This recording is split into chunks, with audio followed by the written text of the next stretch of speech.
नमस्कार दोस्तों, मेरा नाम अमृत है और आप देख रहे हैं इंडिया अनफिल्टर्ड विद अमृत। बिहार चुनाव चल रहा है और आज थोड़ी सी अजीब सी घटना हुई बिहार में। हुआ ये कि बिहार की एनडीए गठबंधन के सभी नेता, जितने भी बड़े नेता हैं, जैसे नीतीश कुमार, जितिन राम मांझी, चिराग पासवान और सेंटर के नेता जेपी नड्डा और इवन जैसे उपेंद्र कुशवाहा, सम्राट चौधरी, ये सभी लोग एक मंच पे इकट्ठा हुए और बड़े बड़े पत्रकारों को, सभी मीडिया हाउसेस को बुलाया गया। मौका था इनके मैनिफेस्टो लॉन्चिंग का। क्योंकि लोग इतने इकट्ठे हुए थे और इतना ज़्यादा मीडिया प्रभारी भी बुलाए गए थे, तो सभी को लगता है कि जो प्रोग्राम होगा कम से कम 1 से 1.5 घंटे का तो होगा ही। आप यकीन मानेंगे, जो पूरा प्रोग्राम था सिर्फ और सिर्फ 2 मिनट का हुआ, सिर्फ 2 मिनट। और उसमें से भी जो मैनिफेस्टो लॉन्चिंग का जो प्रोग्राम था वो 1 मिनट से भी कम का था। क्या आप सोच सकते हैं कि एक गवर्नमेंट जो कि बिहार में पिछले 20 सालों से, 20 ईयर से जिसकी सरकार है, उसके पास पत्रकारों से बात करने के लिए सिर्फ 2 मिनट का टाइम नहीं था। इतना टाइम नहीं था कि वो अपने मैनिफेस्टो की लॉन्चिंग ही कर दे ढंग से, पत्रकारों से बात करके सवाल जवाब ही ले ले।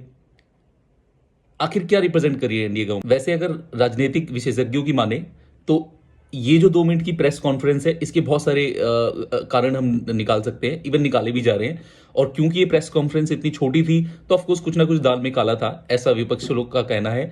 जैसे कांग्रेस की प्रियंका चतुर्वेदी थी, उन्होंने अपनी प्रेस कॉन्फ्रेंस करी और इस पे सीधे सीधे सवाल उठाए कि आखिर क्या कारण है कि 20 साल से जो गवर्नमेंट है, विपक्ष में लोगों के ऊपर इतने जंगल राज के ऊपर सवाल उठाए जाते हैं एनडीए के द्वारा। वो खुद अपने 20 सालों के बारे में और आगे आने वाले 5 सालों के रोड मैप के बारे में पत्रकारों से 2 मिनट की बात नहीं कर पाए।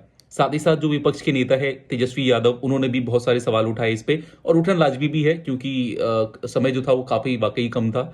लेकिन इसके साथ साथ कुछ ऐसे रीजंस थे जिसकी वजह से मैनिफेस्टो लॉन्चिंग का जो प्रोग्राम था उसका बीजेपी के साथ साथ पूरे बिहार के लोग भी काफी ज्यादा वेट कर रहे थे।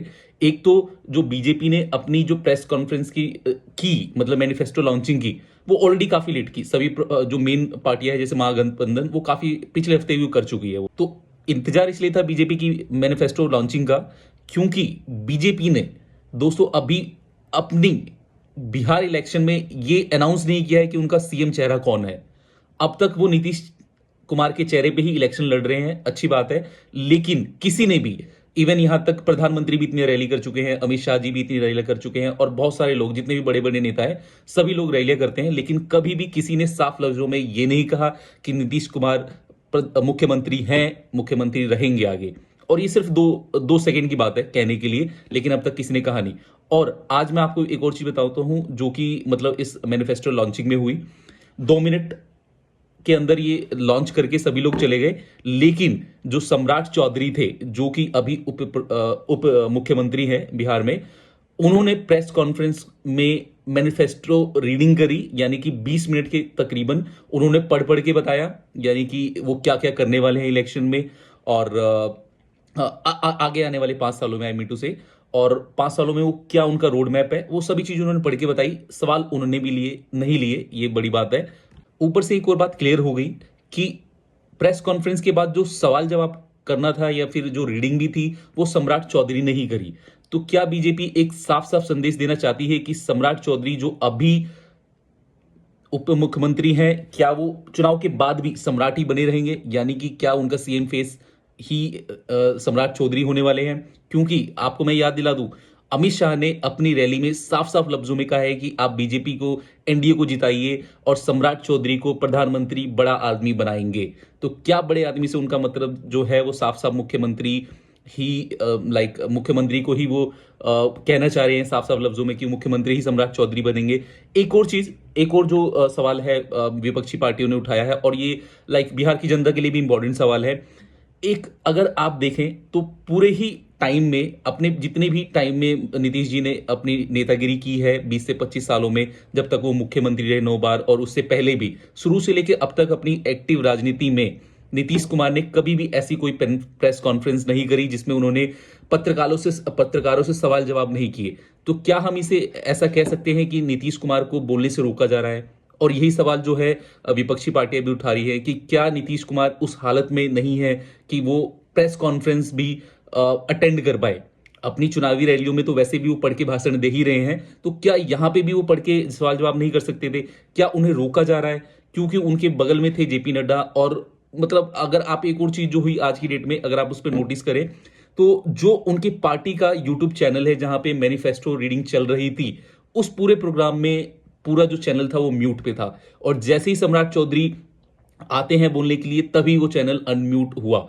तो क्या जो एनडीए गठबंधन है नीतीश कुमार को बोलने से रोक रहा है, क्या उनकी जो स्थिति है वैसी नहीं है कि वो लोकसभाएं अटेंड कर पाए, पत्रकारों के सवाल ले पाए?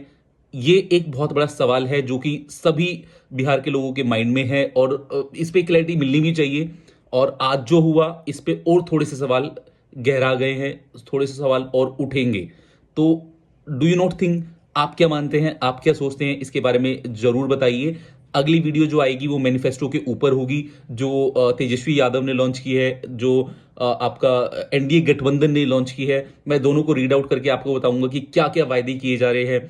और स्पेशली एनडीए के मैनिफेस्टो में मैं थोड़ा सा ज्यादा इंटरेस्टेड हूं, बिकॉज आज अगर मैंने जो कुछ वर्डिंग सुनी सम्राट चौधरी की, तो उन्होंने ये बोला है कि वो सुई से लेके हेलीकॉप्टर बनाएंगे बिहार के अंदर, मतलब रियलिटी में हेलीकॉप्टर बनेंगे बिहार के अंदर। तो आप सोच के देखो, जो 20 साल में नहीं हुआ वो अगले 5 सालों में करने का वादा एनडीए गवर्नमेंट कर रही है। तो क्या ऐसा कुछ हो पाएगा?